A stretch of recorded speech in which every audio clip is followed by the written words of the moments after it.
నేను ఏదైతే ఫర్నిచర్ అనేది నా దగ్గర ఉండిందో దాన్ని తీసుకుని వెళ్ళామని చెప్పి నేను మీకు లెటర్ రాశాను అని చెప్పారు.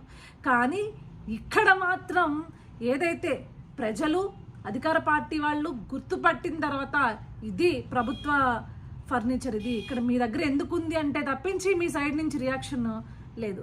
ఇప్పుడు ఎవరండి దొంగలు అంటారు?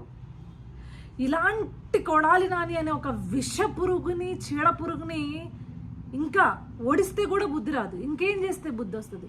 ఇలాంటి వాళ్ళని సమాజం నుంచి అత్యంత దూరంగా గెంటేస్తే తప్పించి బుద్ధి రాదు.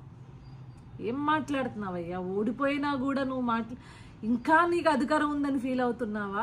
ఏ మదంతో ఇంకా మాట్లాడుతున్నావో అర్థం కావట్లేదు.